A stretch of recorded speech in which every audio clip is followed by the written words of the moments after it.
Yo, He's back. Hello. guess who's back? What's up, Rich?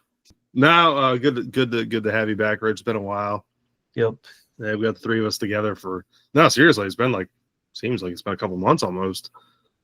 Weird how time takes us, but life is funny. How stuff happens. It is what it is. Life, the universe, everything. I see you guys have been talking about sports stuff on the I can't think of the guy's name. Steve Jeltz. Thank you. Yes. Yeah. He's French, isn't he? Yeah. Isn't he a black Frenchman? Yeah. Back to Yes, that. he is. And you guys have been talking about Switch stuff. Yep. I've been picking Bobby's, and Peyton joined us last time. Been picking brains about the Switch 2, and I'm not 100% sold. So I kind of wanted to, really get some more information, and thought the handful of people that listen to us might like to hear that. So apparently our PS5s are worth more now than they were before too. So that's cool. Yes. Yep. Yeah. I actually went back to PS5. Oh, you picked it up again when it got more expensive. That was smart. No. I got it. No, I got it at the original price. Okay. No, I got it at the original price, but Madden 26 for the Switch 2 sucked too bad. I couldn't continue playing it. So yeah, and Bob and I texted back and forth yesterday. Shot me a little video on it, and one of the big hangups was, and it made a lot of sense. I just never really kind of put it together. Was transfer rates, and how talking about like key cards and the game cards and all that stuff for the Switch 2, and how some stuff just was laggy, for lack of a better word, and it made a lot of sense. I mean, you're talking about an installation on a PS5 where you have the SSD. Where it's pulling, or the MSSD, whatever, you're putting it on something that is doing gigabits per second, when you're comparing it to something on the Switch 2, which is pulling fractional that. So it's like, man, there's a lot of differences there, just from that perspective of it, and it can make all the difference in the world, regardless of the graphics and stuff. It just once you start having that sort of gameplay, regardless of what it looks like, it doesn't make me want to play it. Donkey Kong played good, and you can't play Donkey Kong on a PS5. That's true. That's what I love to hear. That's why I have a Switch, because of those first party titles. Mario Kart World. Yep. And whatever. Maybe they'll release this new Metroid game they've been talking about for 3 years, however long. I don't think it's ever coming out. I think it's going to be the next. It's going to be Duke Nukem Forever. Yeah. And then that's going to come out on the Switch 8. I started playing System Shock 2 Remake on the Switch 2, and it's an old game that's just been sampled, but it plays well enough. Donkey Kong was fun though. Definitely recommend Donkey Kong. So you said you were talking off pod here. You said you went through the whole game. Then I did. I finished the game and then started the new game plus, and it's fun. It's very. I think it. Did they actually say it was made by the people that made Mario Brothers Wonder in the end? Because it's not Mario Wonder. It was Mario Odyssey. That's what I meant. Yeah, okay. Yeah, it's it's very Mario Odyssey-esque. I was curious because I think I asked this question, but I don't know if I ever fully got the answer. In Odyssey, you had those scenes where you went back to 8-bit Mario. Does that happen in Donkey Kong, where you play early 80s Donkey? No, okay. No, you don't do that now. But okay. It gives you those. You're collecting banana crystals to power up your power sets, but you don't really need them. Like, you can kind of get by without them if you had to. It just makes it a little easier. It's almost like your were they medals in Mario Brothers? I forget what the Mario thing was you would use that would make in Super Mario Wonder you would get the medals, and then it would give you different it it would give you different like power ups. Yeah, Like you could bounce out Odyssey of was a the pit. moon, wasn't it? Which one? Odyssey was moons, but Moons. I don't think there was any kind of like additional power ups. No. But in Super Mario Wonder, you would get these. Yeah. You would Okay. get badges, and the It's kinda- badges would give you additional powers. It's kind of like the badges. Then we'll put it that way. Okay. But the worlds that you explore are pretty cool. Like there's one that's a giant amusement park kind of thing, which is cool. And you're just, I mean, the fact that everything's destructible makes it fun too. You're going after all your little hidden stuff.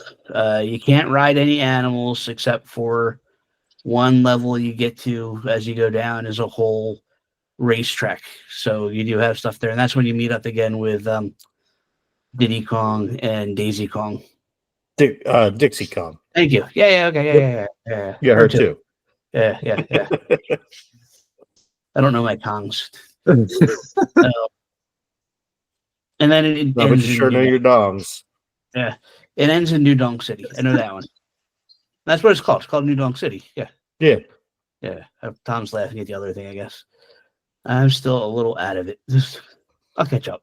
I think it should be called New Kong City. I think it should be called New Dong City. Oh gosh, this is awful. It's New Donk City, isn't it? See now the little... No, it is. It's New Dunk. Donk City, yeah. That's what it was in Odyssey, wasn't it? Yeah. It's the same place. Yeah. I just thought it'd be New Kong City because it's Donkey Kong. That makes sense now, but Right. You know, you're back into Daisy's world. Although I don't know if it's Pauline's world. her too. Wow, I'm really okay. Yeah, This is fun. This is. at this point we should start completely making it up. Like, How about Taylor Swift marrying Tom Brady? That too. oh yeah, it was awesome. It was awesome. I've heard they've already had 5 children. yes. Yeah. And their best man was Randall Cunningham. Yeah. Yeah. All right, so no, I'm gonna go all the way back here though. I'm gonna rewind a couple minutes. Rich, as far as Donkey Kong Bonanza, you beat the game. This is all I'm curious about. Did you have fun? I loved it. It was one of them ones. It took a little while to get started for me because there's not much of a story, and I kind of like stories with my games. But as you're playing it, like you do get more story, but it's just so much fun that it doesn't matter. Like you're kind of like Mario. The same thing with there. You're rescuing the princess in whatever Mario game you're playing. And this one, you're I guess you're trying to dig your way out of the ground because you kind of your city gets buried and you're looking to there's a magical thing in the middle of the earth that'll grant your wish, and that's what you're trying to do. So, see, and that Bob and I have talked about it on here, and the boss. I'm at a point now where it's like I'm very busy again, life, work, whatever. So I don't have a lot of time to devote. But you hit on something and you said, hey, I cannot play Donkey Kong Bonanza on my PS5, right? So it's like that to me, like there's where Nintendo needs to stick to its bread and butter. Like, yeah, of course you're not going to be technically the best, but you have your IPs and like, come on, like really nail those. And like, that's a great point. Like that's where it needs to be. It's also one of those things you can play for like 15, 20 minutes and feel like maybe you've accomplished something, or at least you've had fun for that little bit of time. You can stop because you're not really playing towards story bumps. You're playing more towards the destination or where you're going, kind of a thing. If that makes sense, it probably doesn't make sense, but it's fine. No. Makes because you're because that's how those a lot of those games are. Like Nintendo is known for that, especially with like Breath of the Wild or Odyssey, any of those games. Like you can play for 10, 15, 20 minutes and you can reach your goal, and it's you auto save. You completed something, you felt like you've done something, I can step away and go back and do something else. Rich, did you find the little sub-level thing where it was Donkey Kong Country 1 and you can go back into his house? I did, yes. And you get the banana thing that's inside of his house, which is cool. Yeah. Yeah. That was the one of the cool little throwback things that they had was that you basically, as like a kind of like a special level, you play the first level of Donkey Kong Country. What I don't understand is you meet all these elder animals, and all of the elder animals, for whatever reason, decided that they're done being elder animals and they all want to be DJs. Yes, Which and they're kinda like- huge. yeah, Yeah, huge. they're all King Kong size. Yeah. yeah. But no, that's cool. Like I'm just playing the other side of it. I'm obviously I don't have Switch 2, so you know more of it's a timing aspect. My kids really haven't shown a whole lot of interest. And as we record this, they're sitting there downstairs playing Lego Movie game on the PlayStation. And it's just what something that they're like, oh yeah, we haven't played this in forever. It's funny, like the way things are at times. It's like maybe this is something I want to play more than my own children. So Yeah, I was telling them that based on my experience with Madden and seeing how third-party games have really been running, aside from like Cyberpunk, because Cyberpunk they managed to kill, like knock it out of the park. I was kind of between that and the cloak and dagger that they're playing with as far as telling us what's coming out and not running Nintendo Directs and stuff. I was getting kind of not regretful that I bought it, but I wasn't seeing as much enjoyment out of it as I was at launch, where I like was super into it at launch, and I was like, I would have told anybody, go get one right now. But now I'm kind of like, I've kind of cooled off on it until I see what else is coming out. How have you how are you feeling about it right now? I got mine as a gift, so it kind of just replaced the Switch I had, which makes it a lot easier. But I'm doing I got a lot of play out of it. I played through all the tracks in Mario Kart. I played through Donkey Kong Bonanza. And then it's got all the Switch games. I mean, I'm definitely waiting for more first party stuff to come out, but I'm getting the enjoyment out of what I played, where I think even if I did buy it, I wouldn't have been disappointed. no, that's cool. That's what I love hearing both sides of this, because I have a couple. Actually, I have 3 Switches, and which is crazy because I have 2 regulars and then I have a Switch Lite, which never sees the light of day. It was just one of those things I thought was cool to have portability wise. It turns out that I did wind up picking up Splatoon 3, and that's what I'm playing through the single player that slowly. And there's still a lot of people playing the multiplayer, which is cool. So that's not bad. And there was one other. Oh, I didn't finish Kirby's Forgotten World for the Switch when it came out. I think I got like halfway through in that, and I was enjoying it, and something came up. Apparently, they just came out with the DLC, which isn't. I hear the DLC isn't great, but it's one of those DLC plus upgrade packs for it. So it'll, I guess it's a 4K upgrade or whatever, or Switch 2 upgrade. So I might pick that up and finish that. I wish it was free. Like I have the Nintendo, whatever their online.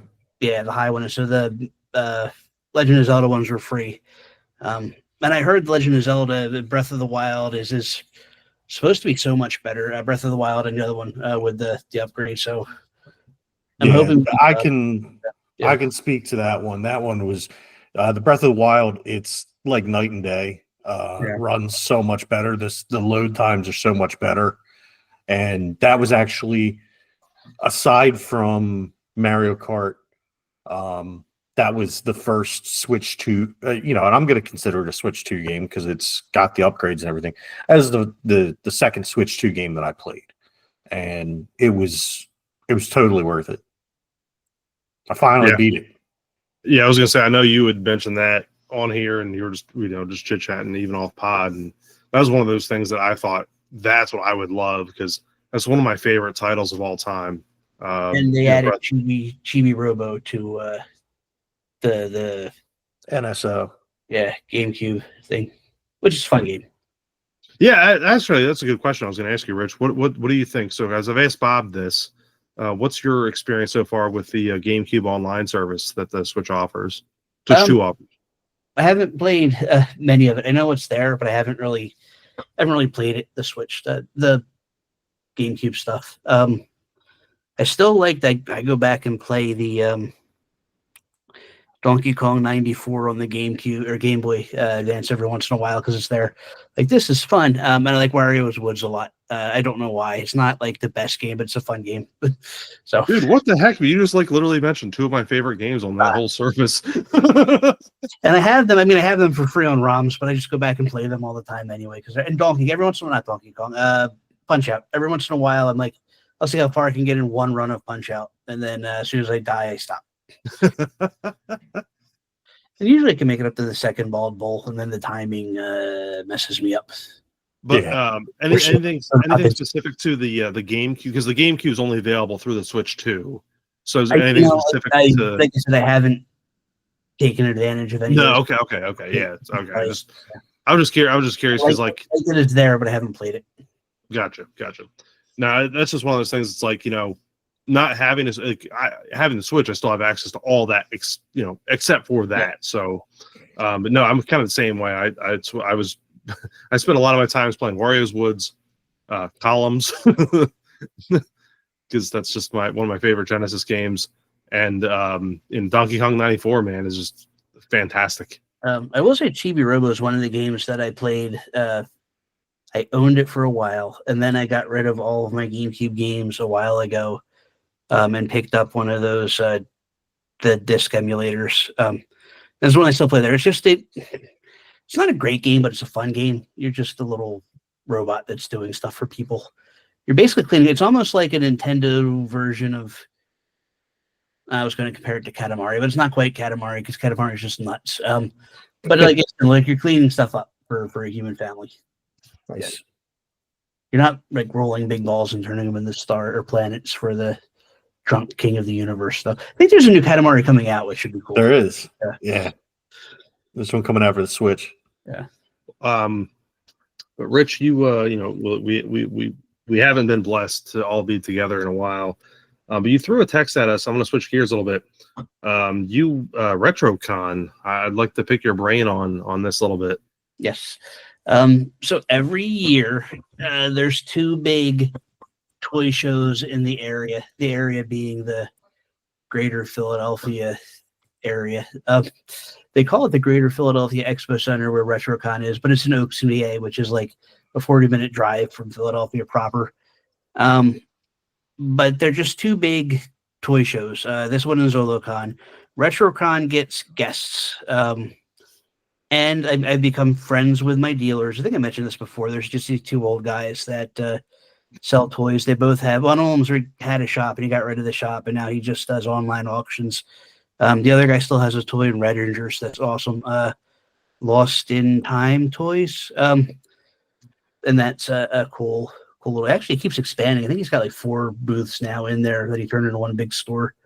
But they both set up there. So I kind of, it's a day where I get to go hang out with them for a while and then go get to see weird old guests. They get interesting guests because the people that run it are a little older than us. So that's like I guess I would call them boomers that run it. So like a couple of years ago, they had the $6 Million Man and the $6 Million Woman were both there, or whatever, Bionic Woman. Yeah, so Lee Majors and what's her? Yes, yeah, Jamie Summers, but that's her actress. Yeah. Or, that's a. They've also had 3 of the 4 Ninja Turtle voices from the cartoon. This year they had Rob Paulson, who was also Yakko Warner and Pinky from Pinky and the Brain. And they had the Brain, who was also the voice of Egon in the Real Ghostbusters. Maurice LaMarche. So I got a real Ghostbusters figure signed by him. So they get like cool guests. They get weird guests too. Like they had Jamie Farr one year from MASH. Nice. They had the Chips guys were there this year, but I never watched Chips, so I didn't really care. I skipped over them. But you guys can see behind me because we're on video, even though we don't have a lot of YouTube stuff. I have a whole shelf of Battlestar Galactica stuff, and Dirk Benedict from Battlestar Galactica and A-Team was there. I really like Battlestar Galactica. It was one of the ones that I watched late. When I say late, like last year, I think is when I started watching it.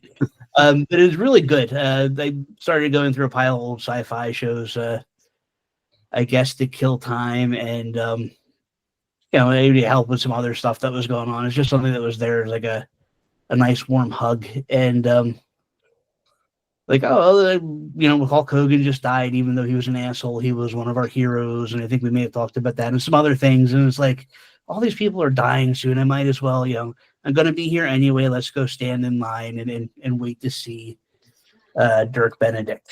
I didn't look up to see how old he is, but I'm sure he's in his 80s. I don't feel like Googling it. I got you, man. He's 80. He's 80. Okay, yeah, I get there Saturday morning. He had, he wrote a couple of books too. And while I was waiting in his line, and his line took a little long to get through, and I'll get to why in a bit. I'm like, well, I can pick up his book here signed for. He wanted $80 for a signed book, which seemed a little high. So I'm like, let's see what the books are about. And he had prostate. He thinks he had prostate cancer, and he thinks he cured it by a strict vegan diet. So I decided not to buy his book and forget I saw any of that and forget his books existed and just go back to the Battlestar Galactica A-Team stuff. So to get ready for the show, I had a vintage Battlestar Galactica figure of Starbuck. I had a Battlestar Galactica #1 comic and an A-Team #1 comic. And I figured, well, I'll go get these 3 things signed by him. So I go wait in his line. And his line's going really slow. Like it's not a lot of people, but more than you expect. I mean, they get a good number of people at this show. It's a huge. It's all of Hall A at the convention center, so it's a big show. Most of it's vendors, and then like there was maybe 10 guests. And it was an hour and a half wait for him, which is weird because everyone else was less than a half hour to get through their lines. And he is kind of talking to everyone.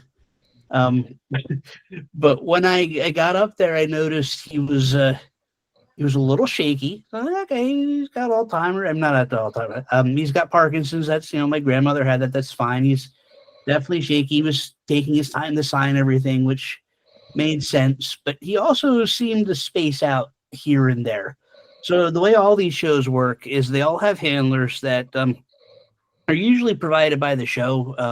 Sometimes it's the spouse or a manager or somebody for the celebrity, but these were all show people, and you give them the money, tell them what you want, and then they kind of just push you next door to the celebrity to get your signing.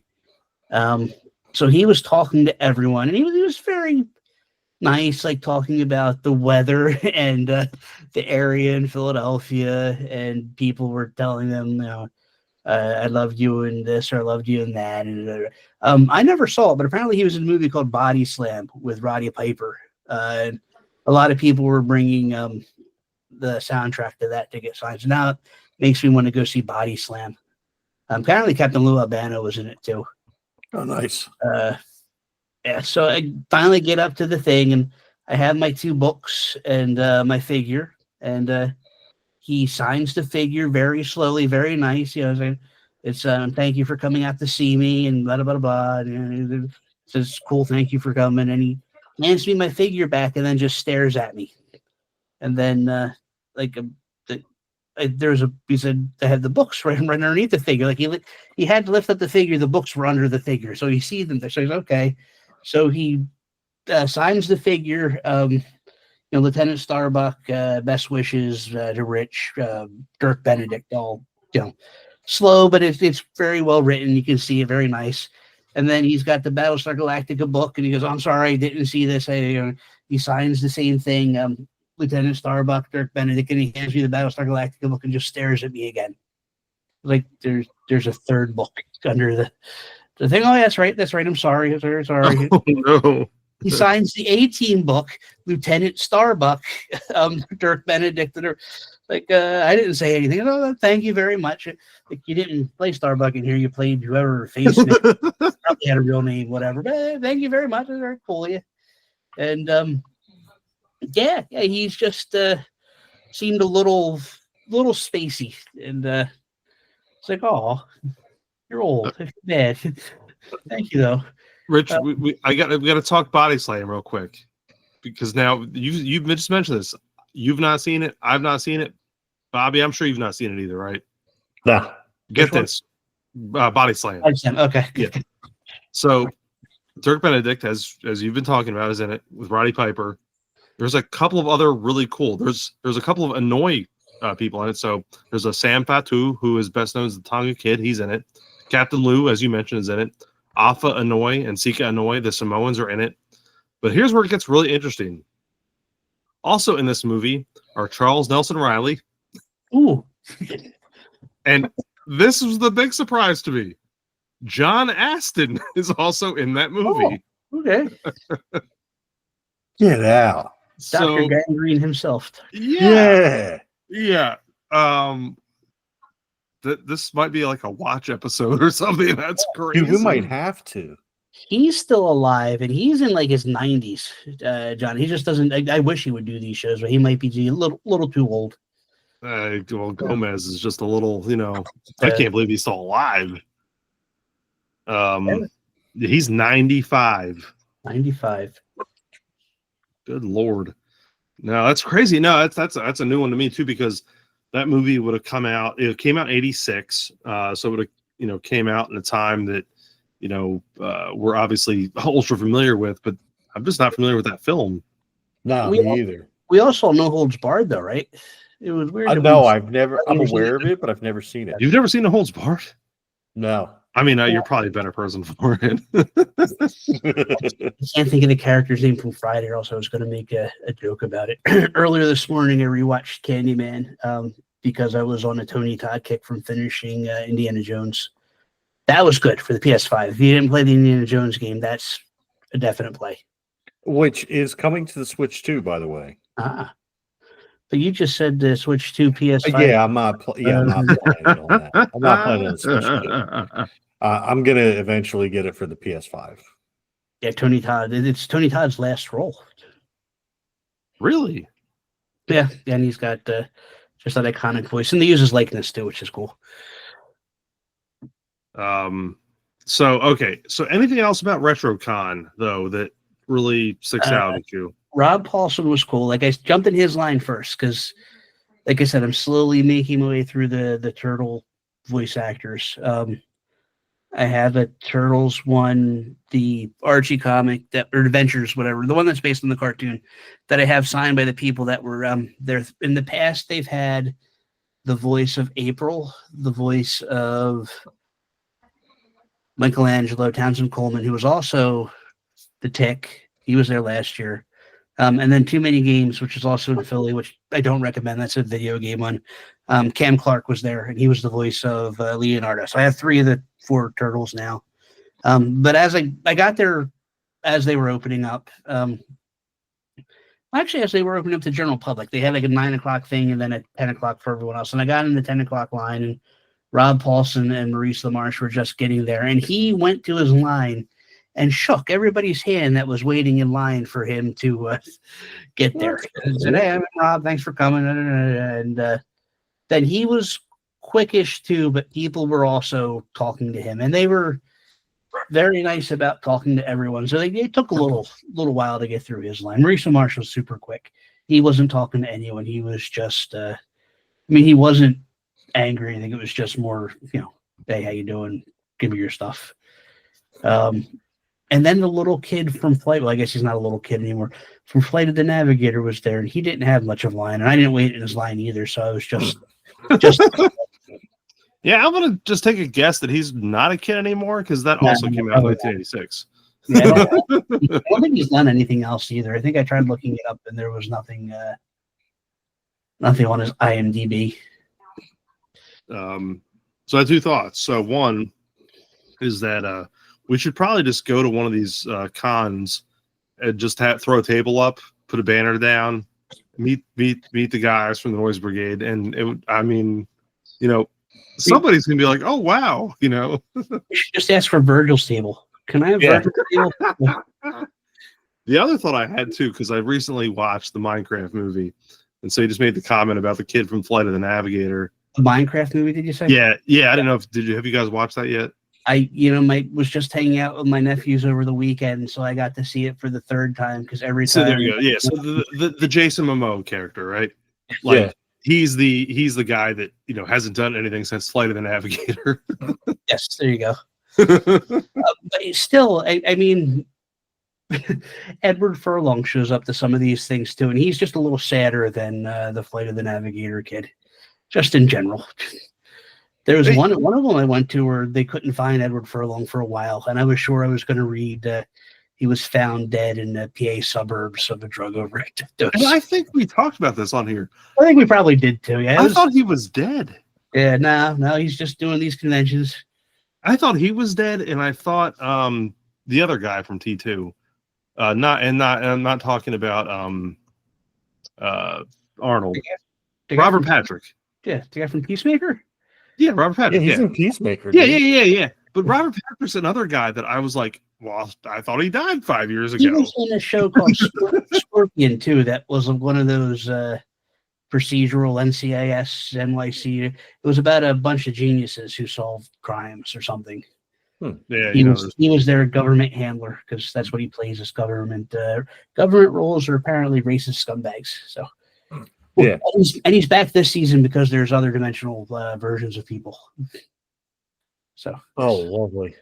No, he was really good in Peacemaker. I'm not gonna say I enjoyed his character because his character was a douchebag, but like he played the role well. I don't know if there's a character in Peacemaker that's not maybe Eagly. Eagly might be the only character that's not a douchebag. Yeah.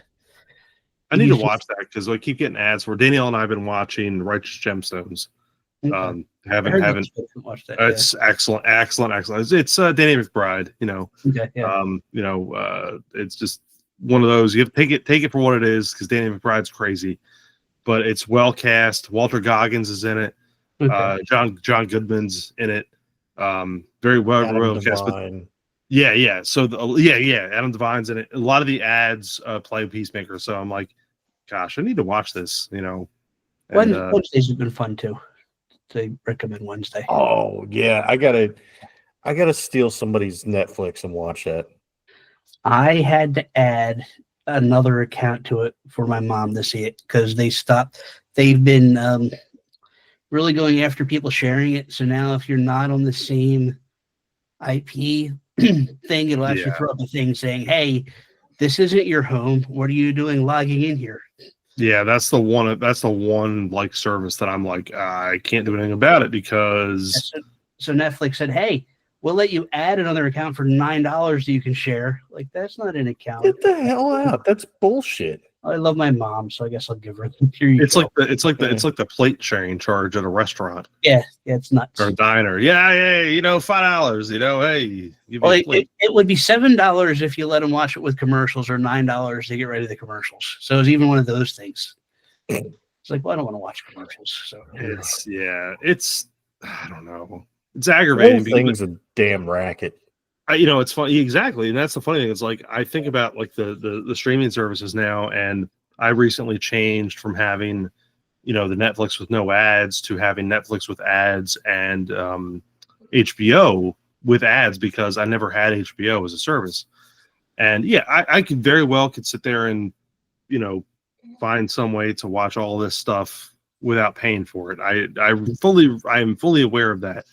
But I do it out as a matter of convenience because of the apps on my televisions, and it's easier for me to click a button. It is what it is, right? Yeah. So I sit there and I'm like, I have this now, and I've saved money now, but I'm watching ads. But yet, no matter everything I do in life at this point, because everything I have is a streaming service, even the stuff that I pay that doesn't have ads, still throws something at you. It's like an expectation anymore. Well, we talked about this before too. Like I also pay for the YouTube where I get YouTube without ads. But now everyone, like in the middle of their show or whatever you want to call it on YouTube, now a word from our sponsors. Well, what's cool is YouTube added this feature where if you just hit the fast forward button once, it skips past all that stuff and just goes right to the end of the sponsor thing, like it knows, which is cool.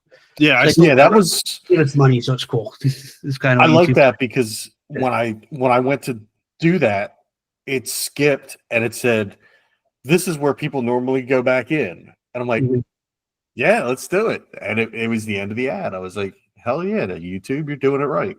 I still listen to a lot of the Conrad Thompson podcasts, and it's always the ad reads. So it's like, 30 seconds. Okay, we're done. After I just do the time because I know that those ad reads are timed. Yeah. They're either a minute or 3 minutes. That's usually what they are. Seems to be what the ad reads are. So I just time it. And then if I miss a few seconds of whatever they're talking about, I really haven't missed anything because I know where they stopped. So, one of these days we're going to get an ad reads and it's going to be really weird. I don't know when, but I just want to hear Rich talk about Blue Chew. I want to hear Rich talk about Blue Emu. I don't know what Blue Emu is. It's something that Johnny Bench advertises. Has to do your boy Johnny Bench. Ashley Madison. No, I don't think Johnny Bench is doing Ashley Madison.